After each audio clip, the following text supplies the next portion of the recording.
Is this the dagger?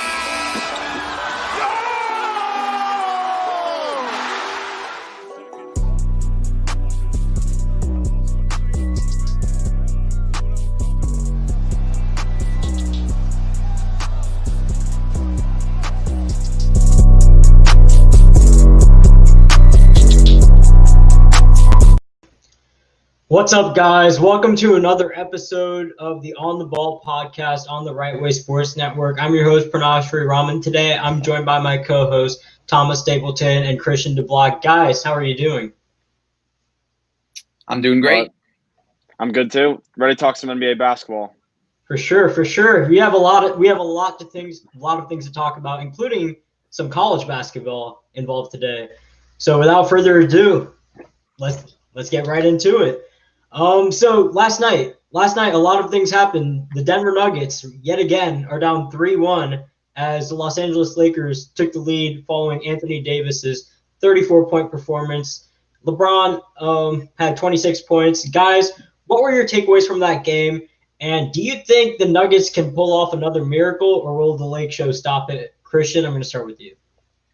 Yeah, so it's interesting because the Nuggets have been down twice at the same spot, 3-1. And you would figure, okay, maybe they want to be here. And for some reason, they like to play when they're down in elimination games. But this one just seems like it's too much. I just don't see LeBron and Anthony Davis and a well-coached Frank Vogel team giving it up again. I could say they could win tomorrow night and send it to a game 6, but I just don't see the Lakers giving this one up. I think I got them going to the finals.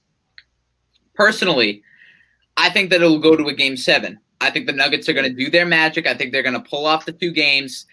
But in a game 7, LeBron James is the best elimination game performer of all time. I'm not going to bet against him. I'm not going to bet against the best player in the playoffs in Anthony Davis as well. Those two, it's going to be too much for the Lakers, the Nuggets to handle. So I think it'll go to game 7, but I'm not going to bet against LeBron James and Anthony Davis, the 2 best playoff performers left.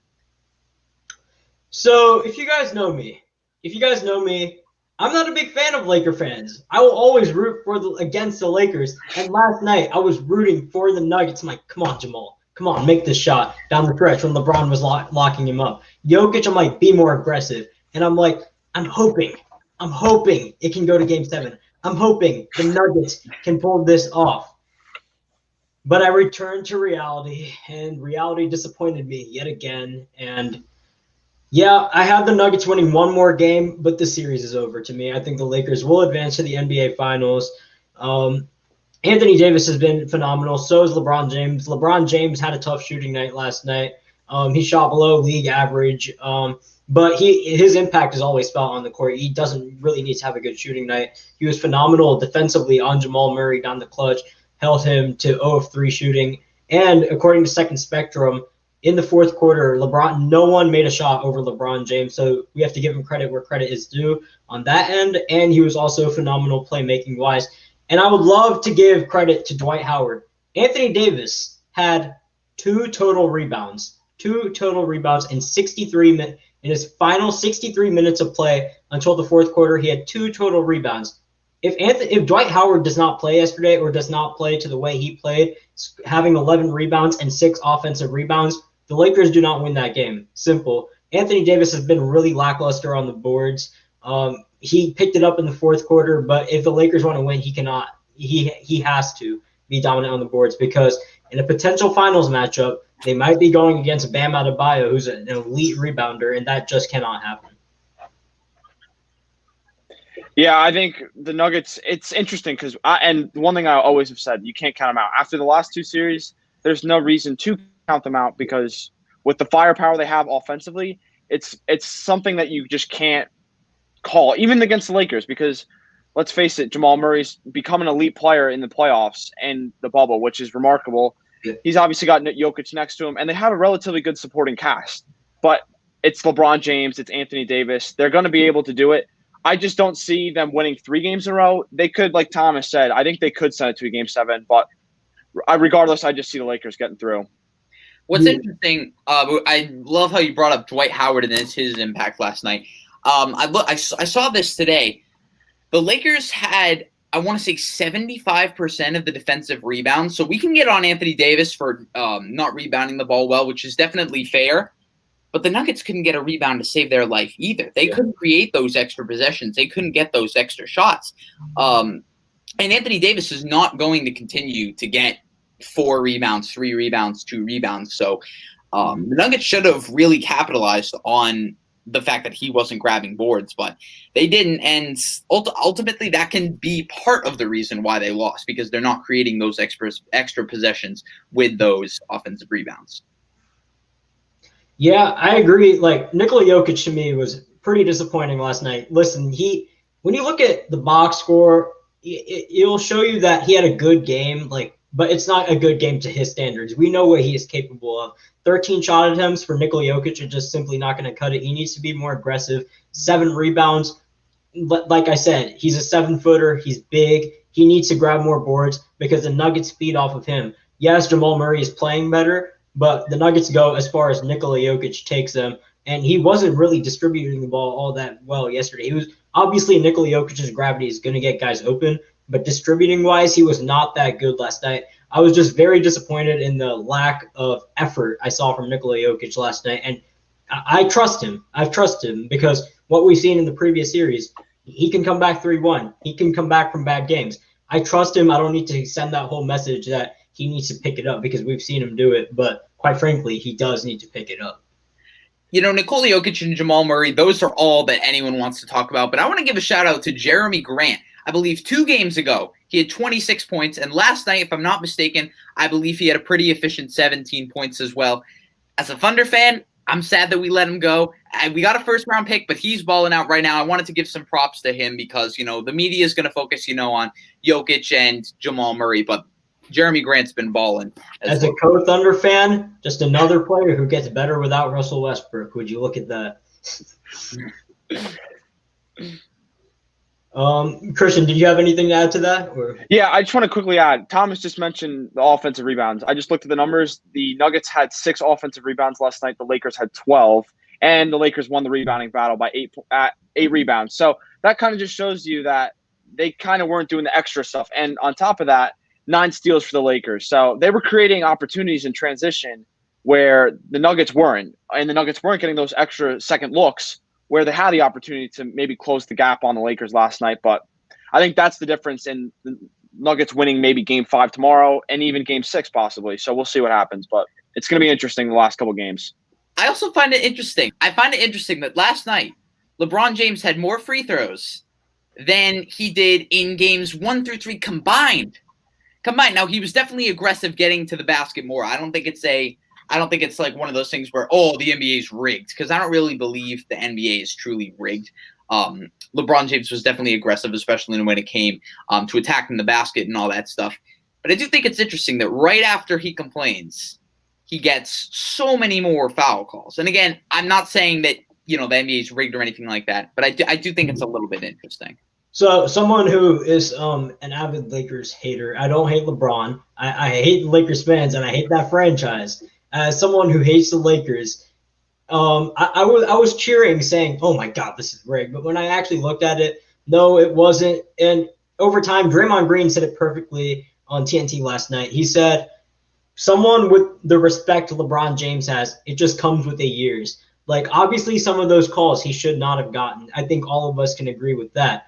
But at the same time, what do the refs do in that position when someone with as much clout, per se, as LeBron James is looking at you going like, you're pressured to make that call. So I completely understand how someone of LeBron James' reputation gets more calls than, let's say, a Jamal Murray. But there were a lot of controversial calls down the stretch. I know the 2-minute report did not include the Jamal Murray block, which was the most blatant one, where LeBron blocked him, but he got his hand, since it was with 2 minutes and 59 seconds on the clock. But you realize this game came down to 2 possessions. That play could have changed everything. The Jeremy Grant offensive foul on LeBron, which was changed, that could have changed everything. 2 bad calls can change the course of a game. So the NBA has to get it together. The officiating throughout the bubble has been just horrible. I'm not just going to say it's a Laker thing, but the officiating has to improve significantly. I know Thomas attested to it, Mark Jones or Mark Davis. Yeah, oh my goodness. Him and Scott Foster and Tony Brothers is getting up there too. Just 3 terrible NBA referees. They're just atrocious. And we say that politely. But they have to improve what they're doing. Definitely. But moving on, we have a potential elimination game today between the Miami Heat and the Boston Celtics. So last game, the recap was Tyler Hero was sensational. He had 37 points, broke Dwayne Wade's record, broke Magic Johnson's record, broke all types of records during this game. Guys, do you believe the Heat will close it out tonight, or do you see the Celtics possibly coming back in this series? I think the Heat are going to close it out. I think they're going to get the deal done tonight. I had the Heat in 6 games, I believe, and it looks like they're going to win in 5. They've just got too much momentum heading into this. I think the series is over.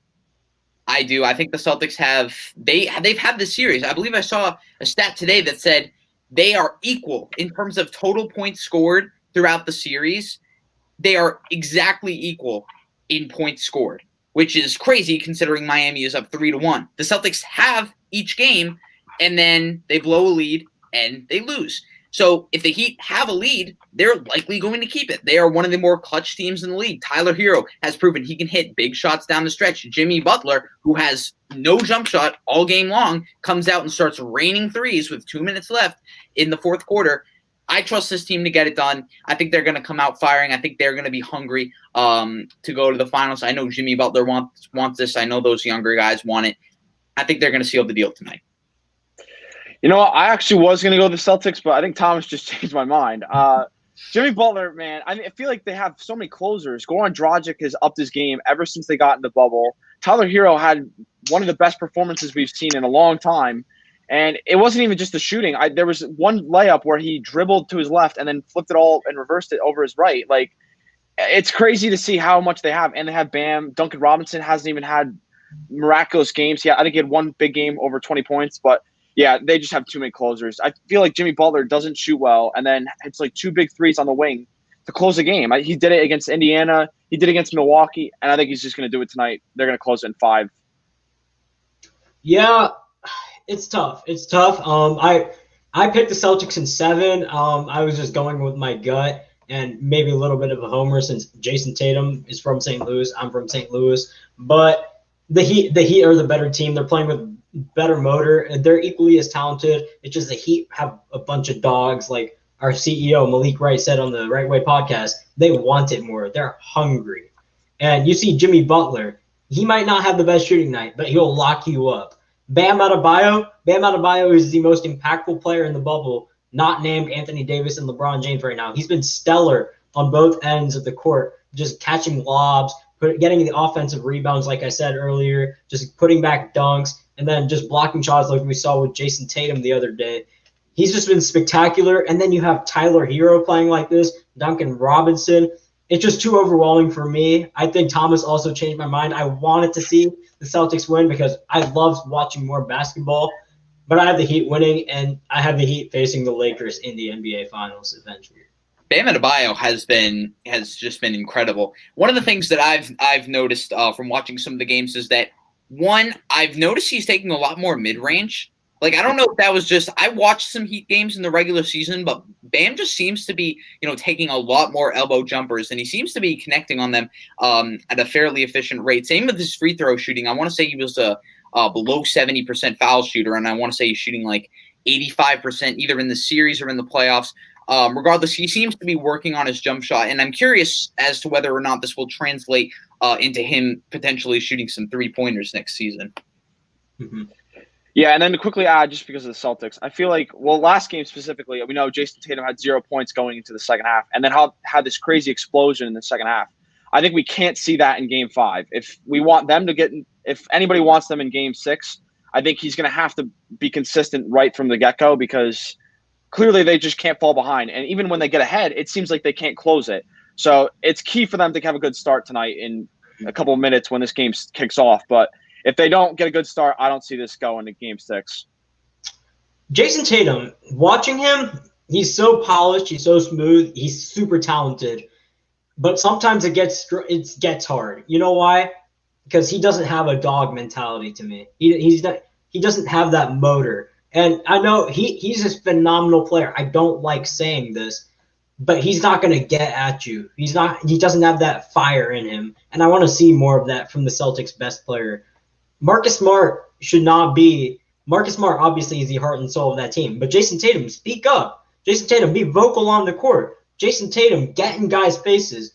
Maybe pick up a technical foul. Whatever. You have to energize your team. The Boston Celtics, they've been playing great for 3 quarters, but they just look lifeless out there in the fourth, from what I've been seeing. Brad Stevens has been getting completely outcoached by Eric Spoelstra. Eric Spoelstra is running circles around him. They still can't figure out his zone. It's just frustrating to watch. The Boston Celtics, professional basketball players, they play man-to-man all season, but then a simple defensive scheme in the zone, they're completely fazed by it, and it's taking 3 straight games. I just find it completely unacceptable, and we have to put some of the blame on Brad Stevens for not making the necessary adjustments. I agree. I hear what you're saying about Jason Tatum. That was actually interesting. I never really had thought about that, but now that you say it, it makes perfect sense. And I feel like Marcus Smart is a great player, but at best, he's not great enough. Exactly. At best, he's the 4th best player on that team. Their top 3, Tatum, Brown, Kemba, they all strike me as particularly quiet and reserved people. Like, they don't really seem to be the type to, go up in someone's faces like a Jimmy Butler. And I definitely think that is part of the reason. It's interesting now that you say that, now that I'm thinking about it. I completely agree, though. I don't know if that's something you can really, switch, though, necessarily. I don't know if if Tatum is going to be like, all right, I need to be more of a dog. I need to get up in people's faces. I'm just curious if that's his mindset heading into the next couple of games. Yeah, I feel like Jaylen Brown even has more of a dog mentality in him. Obviously, Jaylen Brown and Marcus Smart supposedly got into some heated conversations in the locker room a couple times. Supposedly. Yeah, it's definitely happened. But I think it's kind of crazy to think about that, because honestly, I've never really thought about Jason Tatum having this dog mentality issue. But now that you bring it up, I think it's something that could help him, because they're going up against a team that's well coached, has a star that has that dog mentality, and the rest of the team pretty much is taking that role up as well. So, yeah, I think that's one of the big reasons why Miami is up 3-1 and not down in this series. It's like what the Clippers wanted to be. Like, the Clippers wanted that entire, dog mentality, but Miami's embraced, the goon culture. They'll just go at you. They're all hard. What do I say? They're all going to get at you. They're all going to talk trash. Their mentality is just so nice. Their culture, if they pick up a technical foul, who cares? It energizes the rest of the team. They're together most of all, and that's what I think is going to take them far. Absolutely. But moving on, we have a little bit to discuss in terms of Jamal Murray. I wanted to know where you guys rank him as a point guard in the NBA today, and who would you take over him and below? Oh, that's so tough. Jamal Murray is one of those players that's really tough to rank, because obviously I value the postseason way more than I value the regular season. But Jamal Murray wasn't that great in the regular season. I wasn't really impressed with what I saw from him in the regular season. And then obviously he comes out in the playoffs and is playing like this. So he's one of those players that's tough to rank, but I'm going to put him at 9. The two star point guards that I would take him over would be Kemba Walker and Russell Westbrook. That I think Jamal Murray is better than both of those guys. It's really tough from there. I would take outside of that, I would take Steph, Luka, Dame, CP3, Kyrie, Ben Simmons, Kyle Lowry, and Trae Young. So I would put Jamal Murray at 9 right now. Yeah, I think it's difficult because we haven't really seen him have these amazing performances in the regular season, whether it was this season, last season, and beyond. That's the problem with it, and that's why it makes it so difficult to rank him, because you're just going off recency bias, and you could argue a lot of people maybe would put him higher than 9. I probably would put him at 8, and I would probably take him over Trae Young. But you can argue wherever you want to put him, and I would also take him over Russell Westbrook. I know a lot of people don't necessarily like the way Russell Westbrook plays, and he hasn't really had postseason success of late. So, yeah, I think Jamal Murray is fantastic. I think he's going to turn into an all-star next season, and I'd put him at 8 in my opinion. Thomas, let me ask you another question. So you Okay. said you would rank Jamal Murray over Russell Westbrook, right? Yes. But you'd take Trae Young over him. Why Yeah. would you put Trae Young over Russell Westbrook when you haven't seen Trae Young in the playoffs? You said we want to take what we've seen the most. So why would you take Russell Westbrook, who we've seen in the playoffs, over Trae Young? Because we've seen Russell Westbrook in the playoffs and he's been absolutely awful. I'm not gonna blame Trae Young for missing the playoffs when his team was literally garbage. John Collins, his second best player, missed like 30 games this season. So people love to say, "Oh, they had Clint Capella." Clint Capella didn't play a game. He didn't play a game. And the rest of their roster, like Cam Reddish, DeAndre Hunter, like those were his second and third best players. And no offense to those guys, but those guys are just below average role players at the moment. So I'm really not going to hold it against Trae Young for not making the playoffs necessarily.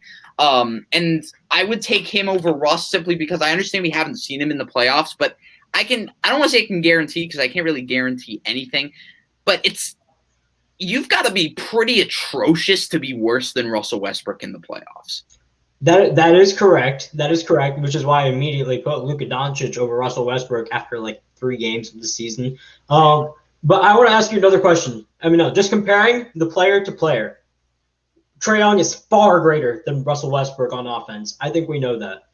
But defensively, he's atrocious. He's the worst. He's one of, if not the worst defender in NBA history, which makes his offensive impact very, very slightly felt. So I just want to know what gives Trae that edge if he's so horrendous on defense where the impact isn't as great as you want it to be. A couple of things. One, Trae Young is one of those rare players that is so good on offense that despite being one of the worst defenders in NBA history, he is still a positive on the offensive side of the ball. Russell Westbrook really isn't that impactful of an offensive player. And then defensively, obviously he's better than Trae Young. It's one of those things where it's like, it's hard to be worse than Trae Young, but he's not a very good defender either. Trae Young, despite being that bad at that defense, is just as impactful as Russell Westbrook. Wait, did you just say Trae Young is just as impactful as Russell Westbrook on defense? No, in general. Okay, that makes sense. The bigger sample size I've seen from Russ, combined with the fact that he isn't as atrocious on defense, like the Trae Young Steph Curry comparison makes no sense because Steph is actually a solid off-ball defender, while Trae is just atrocious at pretty much everything on the defensive end. But yeah, I have to simply go Russ right here based on the bigger sample size. We've seen him be a good defender before. We saw obviously the quad injury affected him in the playoffs in terms of defensive mobility. That doesn't excuse him from his horrible shot-making selection, his horrible playmaking decisions. That doesn't excuse him at all, but it could have an impact. So I'm just going to go Russell Westbrook with the slight edge. I'm not saying Trae Young. I would obviously take Trae Young to start my team over Russell Westbrook. I would take 20 guards on my team over Russell Westbrook, and that's not even an exaggeration. But right now, who's the better player? I would simply have to go with Russell Westbrook. Another thing, though, right? Like, Trae Young is so bad on defense, but we've also got to look at the team around him. We've also got to look at the fact that the rest of his team is atrocious as well. He doesn't have the benefit of having a defensive stopper for like a wing next to him. If we were to put a real team around Trae Young, who? DeAndre Hunter. He was drafted for defense. He is definitely a good defensive player, but he was mainly the small forward and the power forward for this team. Who was their shooting guard? Their shooting guard was Kevin Huerter and Cam Reddish, two pretty atrocious defenders in their own right as well. So I think we can't necessarily blame Trae Young for not having the right team around him. We look at the numbers he's putting up. For someone with so little talent around him, he's so ridiculously efficient on offense, and I think that perhaps once we see a better team around him, I don't think he'll ever be a good defender. I don't even think he'll ever be an average defender. I think he's always going to be, I think at best, he will be below average. But I think if we put a team around him with defenders, he's not going to be nearly as bad as he is on defense. But see, the individual defensive impact isolates only one player. We saw Isaiah Thomas of the Boston Celtics on a good team. He was still atrocious at defense, even though Brad Stevens tried his best to mask his defensive negativity. He was still atrocious regardless, and I feel that Trae Young is always going to remain that way. I'm not saying that he's going to surpass Russ. I have him surpassing Russ very soon, but at this current moment, I don't see why I would take Trae Young over Russell Westbrook. But here's the thing. Two things. You brought up Brad Stevens. Brad Stevens is a better coach than Lloyd Pierce. Right. Not only that, but we've seen him work with poor defensive guards. Isaiah Thomas.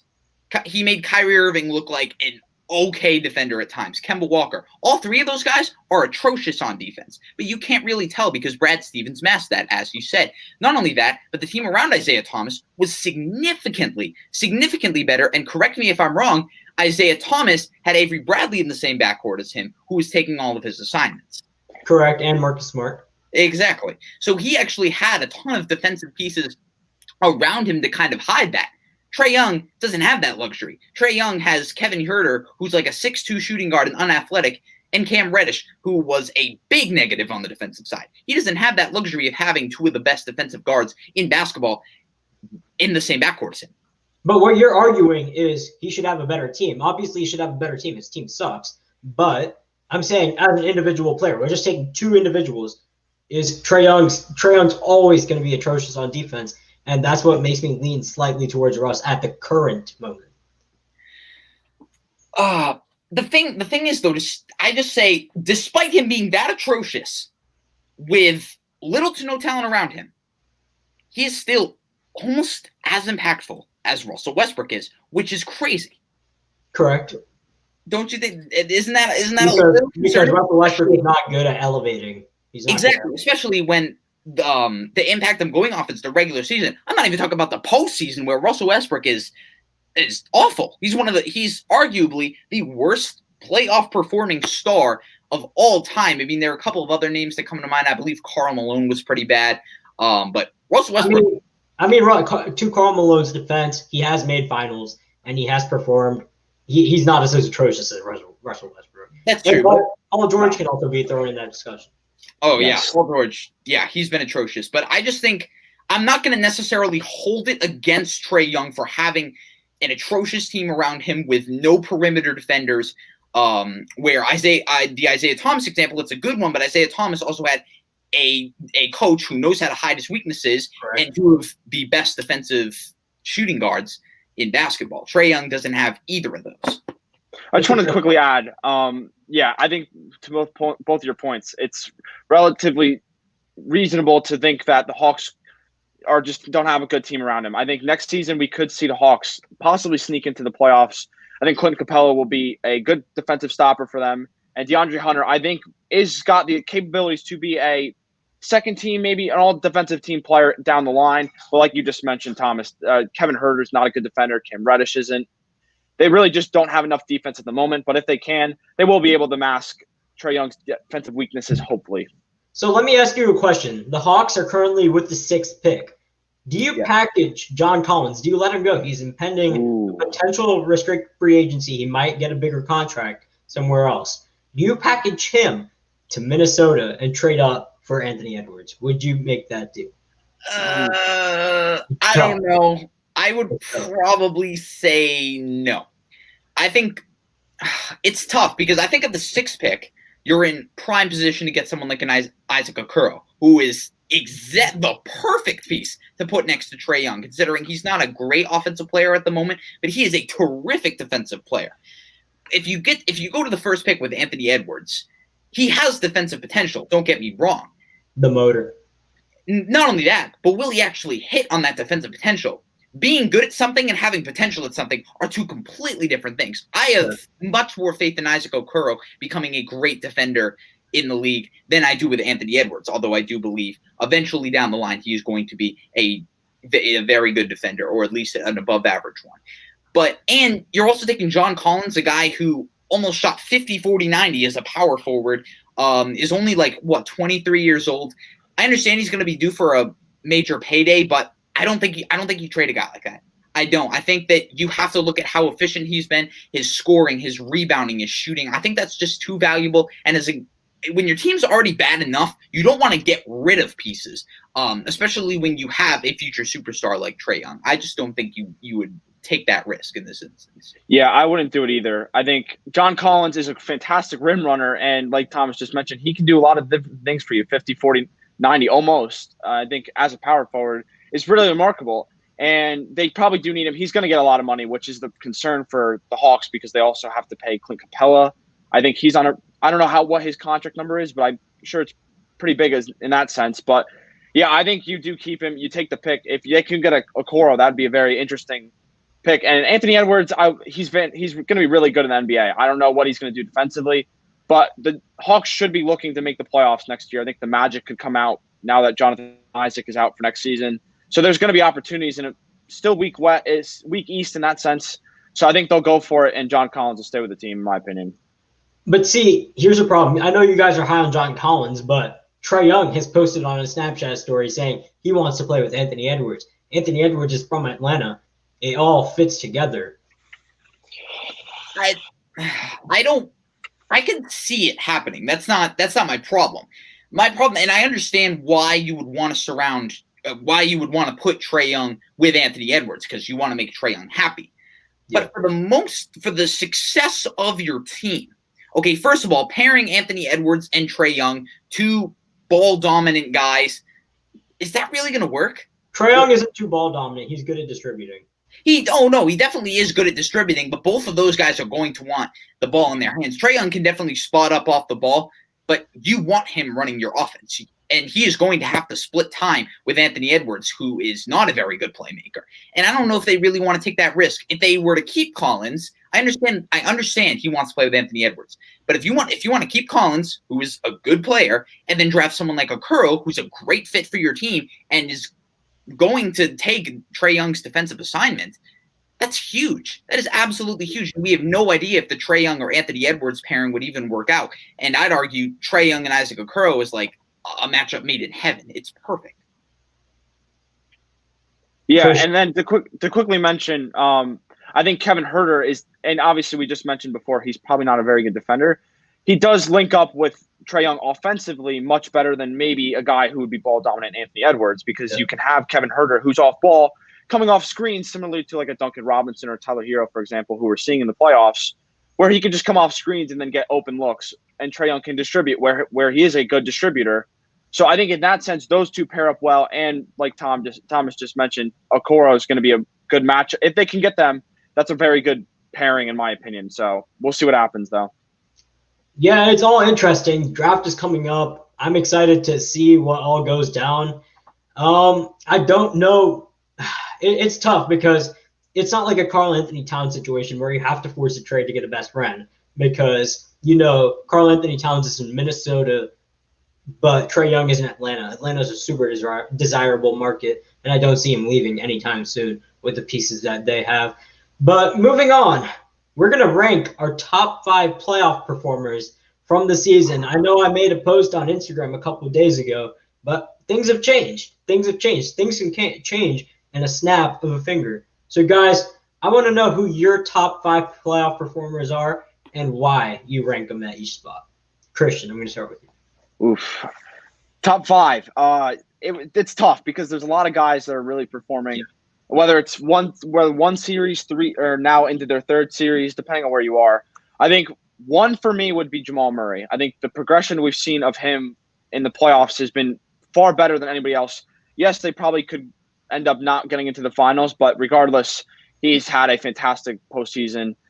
A couple other guys, I think you can obviously put whoever you want, whether it's LeBron James, Anthony Davis.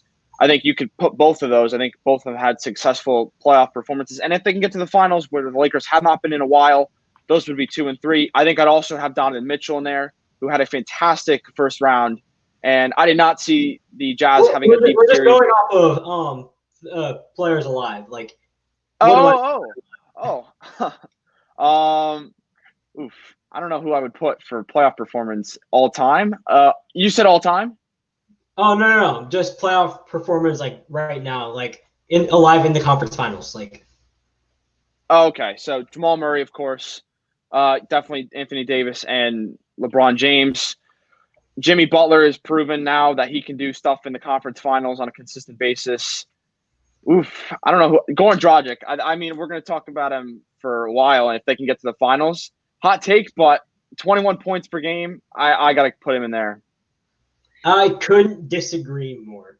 Before Thomas goes, I think Anthony Davis is undisputedly number one because he's leading the playoffs in scoring, efficiency, rebounding, blocks, steals, pretty much every statistical category that is an assist, and he's been the most impactful player in the playoffs. So I think you automatically got to put him at number one. LeBron James is right behind him in every single one of those categories, along with the success. I think you put him in at number two.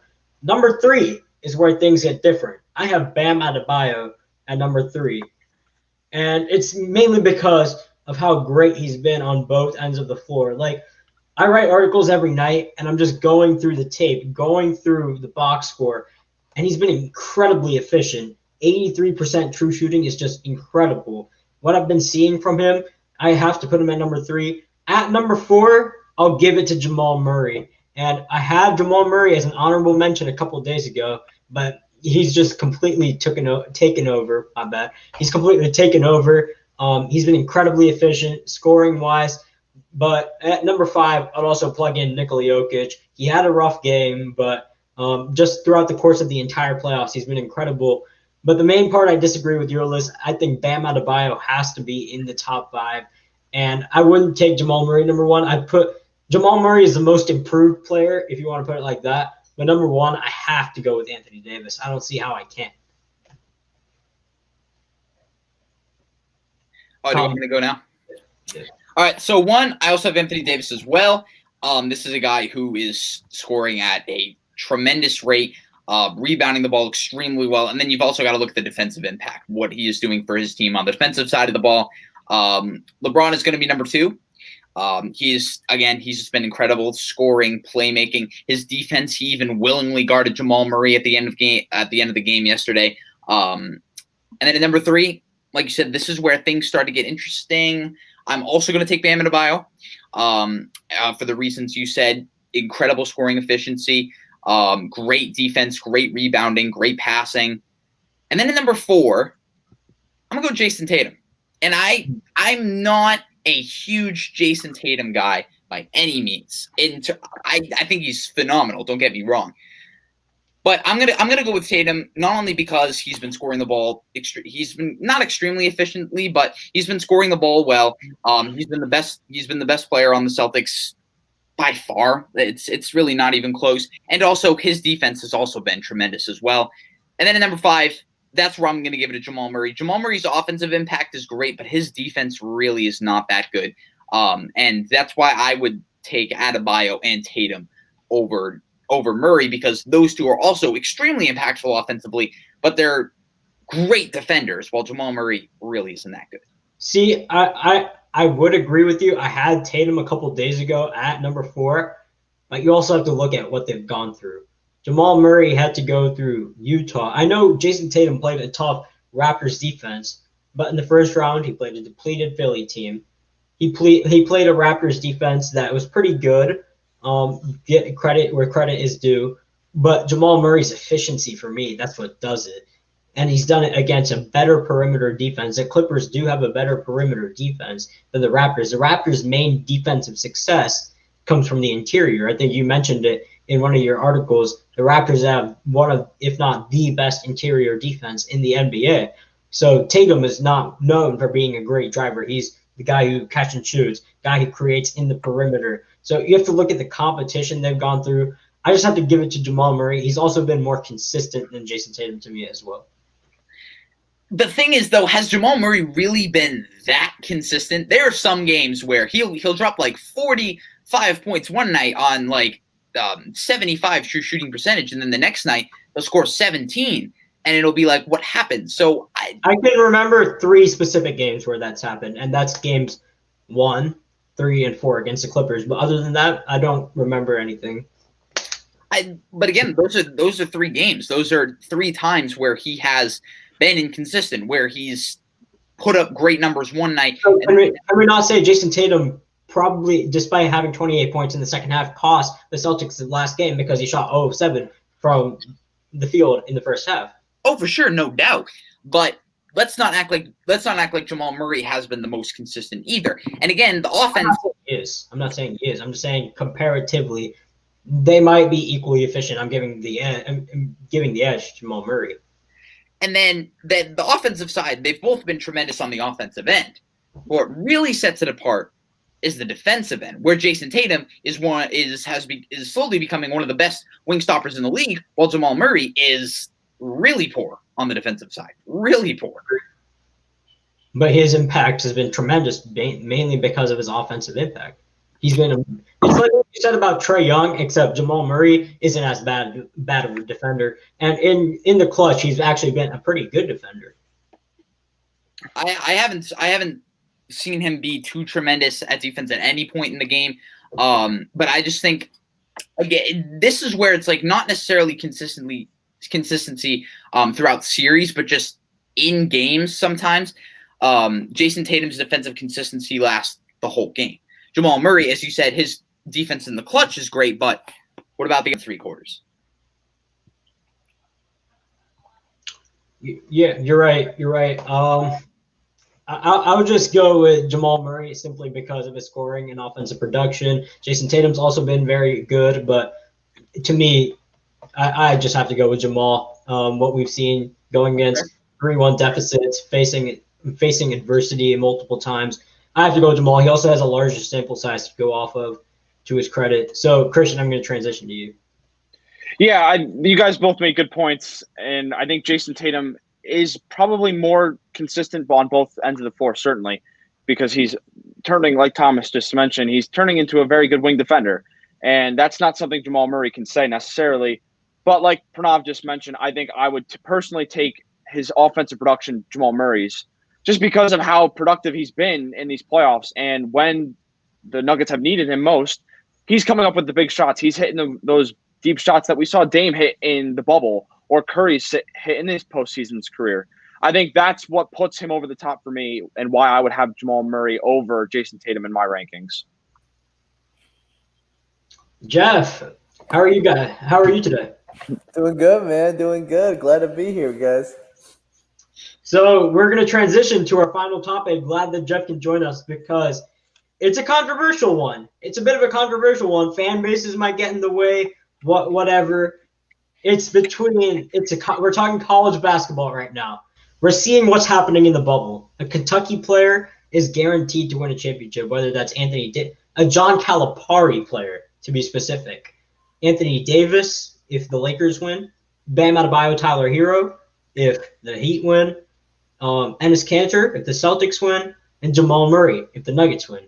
So we're going to take it another gear. Duke Blue Devils, they also produce tremendous talent. Zion Williamson, Kyrie Irving, Brandon Ingram. Kentucky, Karl Anthony Towns, Shai Gilgeous-Alexander, De'Aaron Fox. I can go on. So I want to ask you guys this.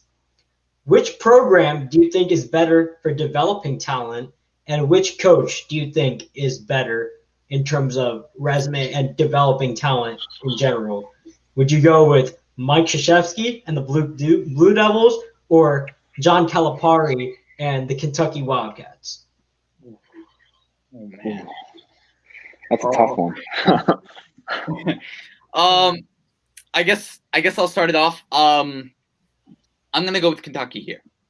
I'm just gonna run through a bunch of the players. You already listed a bunch of them, but most of these players, for the most part, are either stars or role players, or like pretty solid role players. Bam Adebayo, Eric Bledsoe, Devin Booker, Willie Cauley-Stein, Anthony Davis, Hamidou Diallo, De'Aaron Fox, Shai Gilgeous-Alexander, Tyler Hero, Keldon Johnson, Enes Kanter, Brandon Knight, Kevin Knox, Malik Monk, Jamal Murray, Nerlens Noel, Julius Randle, Rajon Rondo, Karl Anthony Towns, John Wall, PJ Washington, DeMarcus Cousins. Well, Rajon Rondo did not play under John Calipari. John Calipari was coaching Memphis and Derrick Rose at the time. Oh, all right, fair enough. But still, there are a lot of very good all-star caliber NBA players at the moment. And then you've got guys like Keldon Johnson, Tyler Hero, PJ Washington, all guys who have a tremendous amount of potential as well. So I'm gonna roll with Kentucky here. We got to look at all of these guys that Kentucky has produced and say that they're the best. I mean, granted, Duke has produced Kyrie Irving, Zion Williamson, Brandon Ingram, but then Jason Tatum. Oh, Jason Tatum. But then who else after that? JJ Redick. JJ Redick. Those are the RJ, Cam. I mean, granted, those guys. I can't think off the top of my head, but I know they've produced a lot of great talent as well. Oh, for sure. But I'm gonna roll with Kentucky here. They have produced so many NBA All-Stars. They've produced a lot of solid NBA players as well. Eric Bledsoe, not an All-Star, but he's a really solid role player. De'Aaron Fox isn't an All-Star yet. He's another really good player. Same with Shai Gilgeous-Alexander. And then there's a bunch of guys. Look at all the talent that Kentucky has produced. So that's ultimately what I'm going to do. Do you think it's more credited to John Calipari's coaching skills or recruiting skills? Or do you think Mike Krzyzewski is a better coach? And John Calipari might just be the better recruiter. What do you think it is? I think it's that John Calipari and his recruiting. That's what I believe. I think Mike Krzyzewski is the better coach, but I think John Calipari is the better recruiter for some shady reasons. Yeah, I have to agree with Tom. I think the Wildcats and Kentucky have produced more talent of late, specifically. He just went through a lot of the players. I think you can name a bunch of guys that are stars for Kentucky, while there's not as many for Duke. For Duke, you have Brandon Ingram, Kyrie Irving, Jason Tatum, and Zion. And then it kind of drops off. There's some guys that could have some potential. JJ Redick is great as well. But then for the Kentucky Wildcats, you have Bam, Devin Booker, Anthony Davis, Jamal Murray, Karl Anthony Towns, Shai Gilgeous-Alexander. It goes on. I think that proves why Kentucky has proven that they bring in a lot more talent that produces in the NBA. But like Thomas just mentioned, I would agree. I think Coach Calipari is a better recruiter, and it's more credit to that versus his actual coaching. And I think Coach K is the better coach over time. Jeff? So the question is, who's better at developing talent, correct? Mm-hmm. And which coach do you think is better? Who develops better talent? And which program is better?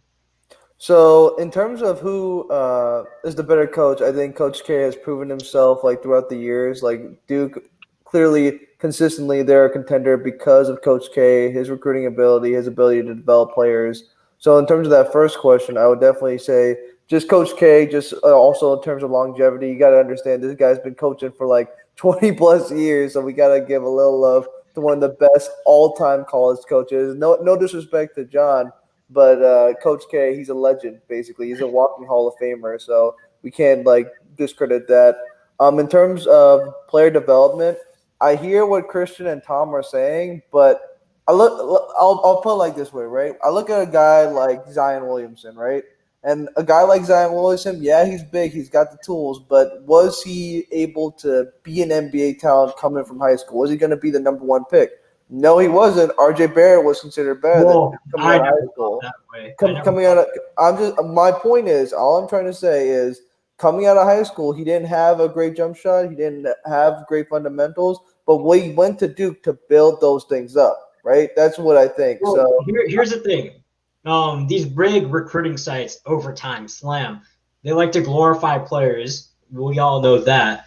But Zion Williamson, I think anyone who watched him in high school compared him to RJ Barrett, anyone with eyes can see that Zion Williamson was better. I think they took competition into account, and they wanted to take controversy into account, create debatable topics like, oh, RJ Barrett was ranked ahead of Zion Williamson. They even ranked – they ranked 24/7 Sports by CBS ranked RJ Barrett number 1, Cam Reddish number 2, Bol Bol number 3, Nasir Little number 4, and then Zion Williamson. Are you saying there is actually validity in those rankings, or is it just controversy? I would say there is a little bit of validity in there, because I think just in terms of polish, Zion wasn't polished, and we still see a little bit today. But do we think that Zion improved a lot from going to Duke? I think so. I think he learned a lot from going to Duke and getting from Coach K. compared to the other guys, I just feel like Bam, if we consider Bam's situation, right? I don't really feel like John really developed him per se. I feel like the Heat culture and the Heat structure with Eric Spoelstra, they developed him more than Hassan John Whiteside did. leaving helped too. Exactly, right? So, I mean, that would be my takeaway from it. A lot of the players that we talk about from Kentucky, I think it's situation and development. I don't think a guy like Anthony Davis, who was fundamentally sound, going to be a number one pick regardless of what happened, right? Karl Anthony Towns, the same way. I don't really think there was much development needed. I think if you look at guys like Jason Tatum, guys like Zion Williamson, they were very great athletic players, but Mike Krzyzewski knew if you want to be in the NBA, you need solid fundamentals and you need to be able to put the ball on the floor and to be able to shoot consistently. And I think he does that for his players. JJ Redick. Just added to just wanted to add one quick thing. So we were talking about John Calipari's recruiting. So he was at UMass, okay, and he brought UMass to the Final Four and got Marcus Camby. Okay, UMass. I live in Massachusetts. UMass is not good. So the fact that they got Marcus Camby is a little suspect. And actually, when they went to the Final Four, it got stripped from the record books because Marcus Camby admitted he took money, clothes, and jewelry from an agent. Mm-hmm. And uncoincidentally, I'm sure, Calipari resigned after that. Well, look, guys. Let's be honest about this. Everyone is doing this. Just because you get caught with like bribes and stuff doesn't mean anything. Like, come on, we really think Coach K is playing fair too? Come on, guys. Yeah, exactly. There was a whole case earlier this year, with Zion Williamson taking like money from Duke and like Coach K, getting his family a new GMC vehicle, getting them a new house, moving from South Carolina to North Carolina to Durham. There was a whole case behind that. So, I mean, college recruiting, there's always going to be shady business. Oh, for sure. No doubt. And I believe we saw it with James Wiseman. I believe that's why he wasn't eligible to play. Hardaway. Penny Hardaway helped his family move to Memphis. I'm not fully sure of the story, but John Calipari, when he's sliding you a 20 after you have dinner with him, like that's gotta be intriguing. That's gotta be. Let's not give John like anything for that, man. It's like everybody does it. If you get caught, that's the only difference. If you get caught, people give you all this, but let's not pretend like even a D3 coach isn't sliding a $20 bill to get your like superstar in like nowhere Hawaii or something. Come on, like college coaches will do whatever it takes to get their guy. Let's be honest about this, man. I can't say anything about that. I would have to agree because it's always it's just evident because we see it every year. Some case happens. Like Michael Porter Jr. decommitted from Washington because they got caught doing something very similar. It's always going on. College recruiting is one of the most corrupt systems. I wouldn't necessarily say it's corrupt because it's more so the NCAA is corrupt. We'll get to that another day. But in terms of recruiting, I think John Calipari is a much better recruiter than Coach K, and here's why. John Calipari, until last year, Coach K was one of those guys who was strictly, you have to stay for a couple of years. We want to take you on, but you have to stay for a couple of years. John Calipari is one of those guys who are like, hey, you could stay for 1 year. We don't care what you do after that. So that's like players get very excited about that. They're like, we could just leave. We could do whatever we want. We have the freedom. Well, Coach K, the agreement, which Thomas might want to call shady business, is like, hey, we'll pay you this amount of money if you stay for a couple of years. Obviously, he's not going to do that with Zion Williamson, RJ Barrett, top-rated prospects. But for guys like Quinn Cook, Tyus Jones maybe until he won a championship and got the clout, Trey Jones. I mean, the proof is in the pudding. The guys at Duke stay a lot longer for the most part than guys who go to Kentucky. Kentucky is known for being a one-and-done factory. And so that's why I think John Calipari attracts more talent.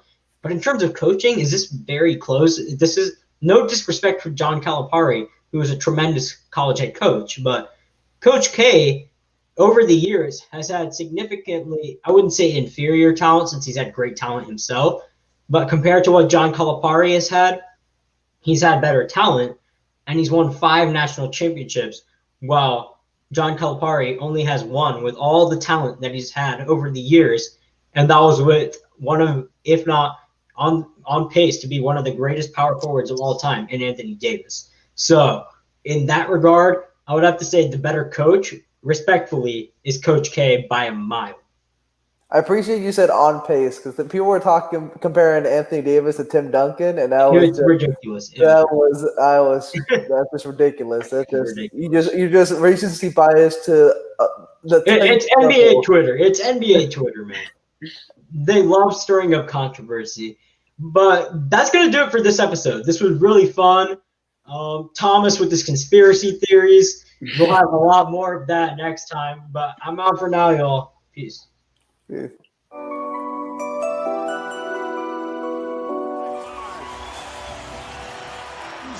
Is this the dagger?